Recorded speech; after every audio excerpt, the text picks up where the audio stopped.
इस न्यूज के प्रायोजक हैं rocket plus, light on pocket, big on performance. Rocket plus, the great खली का वादा, रॉकेट ईवी चले सबसे ज्यादा।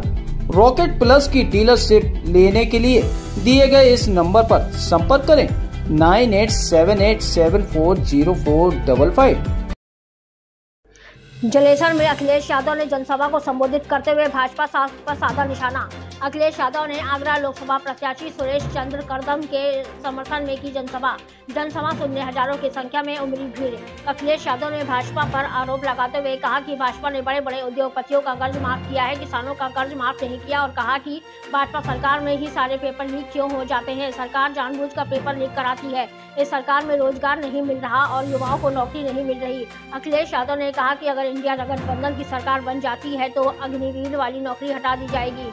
वर्दी वाली से कहा कि अगर इस बार भाजपा सरकार आती है तो आपकी नौकरी 3 साल की हो जाएगी। किसी को पता था कि यह सरकारी हवाई अड्डा ब्रेक देगी, बैंक ब्रेक देगी, बीमा वाली कंपनी LIC ब्रेक देगी और रात ही रात नोटबंदी हो जाएगी। और कहा कि अगर इंडिया गठबंधन की सरकार आती है तो हम आटा देंगे और साथ में डाटा भी देंगे। इस मौके पर आगरा लोकसभा प्रत्याशी सुरेश चंद्र करदम, पूर्व केंद्रीय मंत्री एवं सांसद राम जीलालाल सुमन, पूर्व विधायक रणजीत सुमन, कांग्रेस पार्टी के जिला सचिव नौशाद अली, संजू रजा, राकेश यादव, प्रभात यादव और तमाम नेतागण मौजूद रहे। का धन्यवाद देता हूँ। हालांकि बहुत सारी बातें भाषण में आ गई हैं, आप भी लोग कहीं ना कहीं सवाल पूछना चाहते होंगे, लेकिन जो इधर हमें कुछ नौजवानों ने और पढ़े लिखे बुद्धिजीवियों ने भाजपा की झूठी सरकार से जो जनता के सच्चे सवाल हैं वो पूछे हैं, और यही जनता के सच्चे सवाल भारतीय जनता पार्टी को उखाड़ फेंकेंगे। आज तक बीजेपी ने अपनी मनमर्जी की है, 140 करोड़ लोगों की बात नहीं सुनी। जो लोग संविधान को बदलना चाहते हैं, इस बार जनता उन्हें बदल देगी। अभी तक हमने मन की बात सुनी, लेकिन इस देश की महान जनता, बाबा साहब भीमराव अम्बेडकर जी के संविधान पे चलने वाले लोग,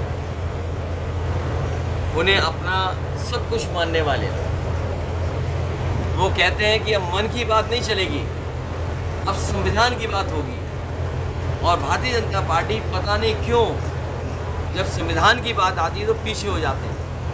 अपने बड़े बड़े नेताओं से उन्होंने स्टेटमेंट दिलवाए कि संविधान बदल जाएगा, संविधान बदलेगा, चाहे वो मेरठ के प्रत्याशी हों, चाहे उनके कर्नाटक के एक नेता हों, चाहे अयोध्या से लड़ने वाले उनके प्रत्याशी हों। इसी तरीके से उन्होंने जगह जगह से कहलवाया और तभी इन्होंने नारा दिया 400 पार। हमने अपने तमाम देश के वो लोग जो गंगा जमुनी तहजीब, जो मिली जुली संस्कृति पे भरोसा करते हैं, जो भाईचारे को अपने साथ समाज को और मजबूत बनाते हैं, उनको जोड़ करके हम लोगों ने कहा कि जो संविधान की बातें हैं वही बातें होंगी, और हम लोग संविधान को बचाने के लिए उनके साथ खड़े होंगे। समाज के लोग भी बड़े संख्या में हम लोग का समर्थन कर रहे हैं। इसलिए भाजपा की झूठी सरकार के जनता के सच्चे सवाल 100 से ज़्यादा हैं, 100 से ज़्यादा। हम कुछ ही पढ़ सकते हैं। मान लो पहला सवाल यही हो सकता है जनता का कि हमारे प्रेस के लोगों को सच्ची बात बोलने से क्यों रोका गया, हमारे प्रेस के लोगों को सच्ची बात बोलने के लिए क्यों भारतीय जनता पार्टी ने समय समय पर रोका। इसी तरह भाजपा ने बिना जांच परीक्षण के कोरोना का जानलेवा टीका जनता को क्यों लगवाया। भाजपा ने कोरोना की वैक्सीन बनाने वाली कंपनी से करोड़ों रुपए खाकर जनता के जीवन को जोखिम में क्यों डाला। भाजपा ने मानकों पर खरा उतरे बिना समर्थकों की दवाई व अन्य उत्पादकों को बिकने क्यों दिया। तो ये ऐसे बहुत सारे सवाल हैं जो सच्चे सवाल जनता भारतीय जनता पार्टी से पूछ रही है। यही नहीं, भाजपा ने काले कानून को लागू करने के लिए हजारों किसानों की शहादत क्यों ली? भाजपा ने किसानों के रास्ते में कांटे क्यों बिछवाए? भाजपा ने किसानों पर लाठी क्यों चलवाई? ये वो सवाल हैं जिनका जवाब भारतीय जनता पार्टी के पास नहीं है। भाजपा ने जेल में अपराधियों की हत्याओं को होने क्यों दिया? भाजपा ने भू बालू माफियाओं का समर्थन देकर पनपने क्यों दिया? और आपको याद होगा, मध्य प्रदेश का एक नौजवान यहाँ पर अग्निवीर की भर्ती देखने आया था और यहाँ की पुलिस ने उसको बस से उतार करके उसका एनकाउंटर कर दिया। बाद में जब उसके परिवार के लोग गए, हाई कोर्ट में एफआईआर दर्ज कराई, उसके बाद आपको पता होगा कि बड़े पैमाने पे सिपाहियों को जेल जाना पड़े। सवाल कांस्टेबल और सिपाहियों का नहीं है, सवाल है नियत सरकार की क्या रही है। बड़े अधिकारियों के खिलाफ क्यों कार्रवाई नहीं की? अगर उस गुर्जर परिवार की किसी ने मदद की थी, उसकी माँ को बुला करके मैंने पूरी कहानी सुनी थी। माँ ने बताया कि जब पुलिस ने गोली मार दी और पुलिस को लगा कि गलत व्यक्ति के गोली मार दी, तो परिवार के लोगों को बिना बताए वो यहाँ अस्पतालों में इलाज कराते रहे। अगर सही तरीके से इलाज हुआ होता तो उसकी जान नहीं जाती। सरकार ने मदद नहीं की। उस परिवार की मदद हमने 5 लाख रुपए देकर के मदद की थी। वो गुर्जर समाज का बेटा था, वो यूपी में अग्निवीर भर्ती के लिए आया था, मध्य प्रदेश का रहने वाला था। सोचिए, ऐसी सरकार है।